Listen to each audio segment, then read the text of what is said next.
विवेक विवेक विवेक sir, मतलब secular India, धर्मनिरपेक्ष India, लेकिन ग्रोथ रेट में हिंदू चस्पा, ठीक है। अब पीएम ने 2025 में एक बात की थी कि आज वो बुद्धिजीवी जो कि हर विषय में कह देते हैं कि साहब ये तो सांप्रदायिकता है, ये कम्युनल एंगल, कम्युनल रंग दिया जा रहा है। जब हिंदू ग्रोथ रेट उस वक्त प्रचलन में था, धड़ल्ले से हर जगह इस्तेमाल किया जा रहा था, उस वक्त किसी बुद्धिजीवी के दिमाग में नहीं आया कि साहब ये क्यों किया जा रहा है, हटाओ इसमें से हिंदू शब्द। देखिए, पहली चीज तो इसको कांग्रेस पार्टी से जोड़ना गलत है।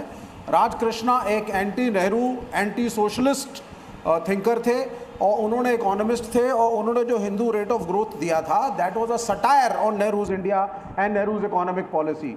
ये गलत कह रहे हैं हर्षवर्धन जी भी और तुहीन भी, अगर ये इस तरह से पोर्ट्रे कर रहे हैं कि जो राजकृष्णा थे he was a pro Congress man, he was an anti Congress man, anti Nehru man, पहली चीज। दूसरी बात, Hindu rate of growth term world bank में भी यूज हुआ है, इंटरनेशनल मॉनेटरी फंड में भी यूज हुआ है, वाजपेयी के कार्यकाल में भी यूज हुआ है, थर्ड फ्रंट में भी यूज हुआ है। वो एक प्रचलन का एक शब्द बन गया था, उसको धर्म के साथ नहीं एक तरीके से एनालाइज किया जा रहा था। लेकिन राजकृष्णा ने क्यों इस टर्म को यूज किया, सोचने वाली बात है। यहाँ पे साहब कह रहे हैं यूएपीए के समय में जो गरीबी थी उसकी परिभाषा, यूएपीए में टैकल करने के लिए आरटीआई एक्ट भी पास हुआ था, जिसको मोदी ने डाइल्यूट किया कि आज आरटीआई में पूछोगे सरकार क्या कर रही है तो सरकार सुन्न बटा सन्नाटा, हम उत्तर ही नहीं देंगे। यूपीए के समय में जब मनमोहन सिंह की सरकार थी तो 10 साल के अंदर आपका मनरेगा भी था, उसको भी आपने काट छांट किया। ये भी बताइए, नोएडा में अभी दंगे हो गए, मजदूर के पास रोटी नहीं थी। मैं वायलेंस को सपोर्ट नहीं करता, लेकिन मिनिमम वेजेस आप दे नहीं पा रहे हैं। मिनिमम वेजेस हैं क्या, ये भी जरा पता करिए साहब। तो ये मत कहिए आपकी ऑल इज वेल ना। यूपीए में अपनी खूबियां थी और कमियां थी, आपके अंदर अपनी कमियां हैं। तो ये एब्सोल्यूट स्टेटमेंट्स मत दीजिए। हिंदू रेट ऑफ ग्रोथ क्यों कहा था राजकृष्णा ने? राजकृष्णा का ये मानना था, जो यहाँ लोग नहीं डिस्कस कर रहे हैं, कि ये टर्म आया क्यों। वो आया इसलिए, वो हिंदू सभ्यता के ऊपर सटायर नहीं था, वो इसलिए सटायर था दैट द हिंदूज, जो मेजॉरिटी ऑफ इंडियंस हैं, उन्होंने सोशलिज्म को और नेहरूवियन इकोनॉमिक्स को एक्सेप्ट किया है, इस सरकार को एक्सेप्ट किया है। और क्योंकि वो सोशलिस्ट इकोनॉमिक ग्रोथ हमेशा कम होती है, क्योंकि everybody has to be given food, तो इसलिए वो एक सटायर था यहाँ के लोगों के ऊपर। ये है सच्चाई, इसको पोर्ट्रे किया जा रहा है सभ्यता के ऊपर। सटायर था, लेकिन उस सटायर में हिंदू आया, उसके अलावा कोई और शब्द नहीं आया। उस सटायर में भी हिंदू आया, क्यों नहीं आएगा सर? आज हाँ सुन ली, 10 सेकंड और, 10 सेकंड और, 10 सेकंड और। मैं हर्षवर्धन सर का भी रुक करूंगा, लेकिन उससे पहले जल्दी से रिएक्ट करना चाह रहे हैं। विवेक जी आज बहुत कमाल की बातें कर रहे हैं। सबसे पहले तो जब वो कह रहे हैं कि राजकृष्ण जो है वो कांग्रेस विरोधी थे, इसका मतलब कम्युनिस्ट थे, तो सबसे पहले तो उनको खंडन करना चाहिए उनके शब्दों का। दूसरा वो कह रहे हैं कि वो जो लॉजिक बैठा रहे हैं, एक सेकेंड, वो जो लॉजिक बैठा रहे हैं विवेक जी की चूंकि majority of Hindus accepted socialism, इसलिए वो उन्होंने कहा अरे तो majority of Indian support Modi ji, तो फिर आप तो मतलब हिंदू गवर्नमेंट, आप उस लॉजिक से आपको इसको हिंदू गवर्नमेंट मानना चाहिए।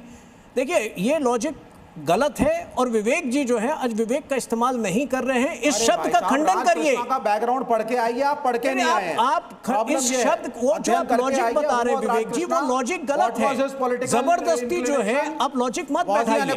हर्षवर्धन जी को भी रखिएगा जल्दी से स्क्रीन पर, तीनों को रखिएगा एक साथ। हर्षवर्धन जी कुछ कहना चाह रहे हैं? हर्षवर्धन जी, हाँ, वो आदमी anti Nehru, anti socialism, anti Nehru. जिस सटायर की चर्चा ये कर रहे हैं कि वो सटायर था, उसका गलत संदर्भ पेश किया जा रहा है, वैसा नहीं था। तो मेरा सीधा सा सवाल था कि उस सटायर में हिंदू ही क्यों है? जी प्रत्युष भाई, देखिए विवेक जी हमारे अच्छे मित्र हैं, लेकिन मैं फिर कह रहा हूँ, ये कम्युनिस्ट आइडियाज के साथ चलने वाले आदमी किम जोंग उन जैसा थोड़ा हेयर स्टाइल वगैरह भी करें, इनको पढ़ना लिखना चाहिए थोड़ा। ये आज की इकोनॉमिक टाइम्स की खबर है, जो क्या कह रही जानते हैं? देश के नॉर्थ पार्ट में, उत्तर प्रदेश में, हरियाणा में, इन राज्यों में मिनिमम वेजेज इतने बढ़ गए हैं कि महिंद्रा एंड महिंद्रा का एसयूवी का आउटपुट कम हो गया है, क्योंकि वहां लेबर नहीं मिल रहा है, उनको लोकल मिल जा रहा है। पता नहीं पढ़ाई लिखाई करके क्यों नहीं आते हैं, ये खबरों को क्यों नहीं पढ़ते हैं? हाँ, पढ़ाई लिखाई मुझे मत सिखाइए। मैं मजदूर यूनियन नहीं चलाता हूँ, और ये जो संघर्ष हुआ है नोएडा में, जिसमें लोगों को जेल में डाल करके यूपीए आपने लगाया है, पेट पर लात मारी, हाँ, फैक्ट्री बंद करा, तो बीएमएस बंद करा दो, मोहन भागवत को बोलो भारत मजदूर संघ बंद करा दे, अभी भारतीय मजदूर संघ बंद करा दो, फिर कह दो मोहन भागवत को बकवास कर रहे हैं फिर ये कोई फायदा नहीं है भारतीय मजदूर अरे संघ आप का। क्यों से चीजें RSS लगे? गलत है बोलिए विवेक मेरा। भाई आप किस इतनी तरह से जल्दी आप उत्तेजित हो जाएंगे, आपको लगता है गलत फिर आप गलत नस दबा दी हमने, गलत नस दबा दिया, गलत है अगर मजदूर मुश्किल है यूनियन आपके गलत है, साथ। तो दत्तोपंथ ठेंगड़ी गलत, इसीलिए भारतीय कहता हूं मजदूर हवा संघ हवाई गलत, बातें करेंगे तो संघ आप की जो फंसेंगे सर। लेबर डिबेट में यूनियन मैं भी के बैठा हुआ डिपार्टमेंट्स हैं, वो गलत। बोलिए डिबेट आप। में मैं भी बैठा हुआ हूँ, फंसेंगे मैंने विवेक आपसे जी। सीधी बात आपने की। कहा वेजेज नहीं मिल रहे हैं, आप हवा आप बिल्कुल नहीं मिल गलत रहे हैं। तरीके से मिनिमम वेजेस खबरों नहीं को implement तोड़ हो रहे मरोड़ हैं। कर प्रस्तुत दिल्ली करेंगे तो शहर ये में भी ठीक नहीं implement हो रहे है। हैं। मिनिमम वेजेज पहले से दिल्ली शहर बेहतर के अंदर है मिनिमम और वेजेस ज्यादा नहीं मिल रहे हैं।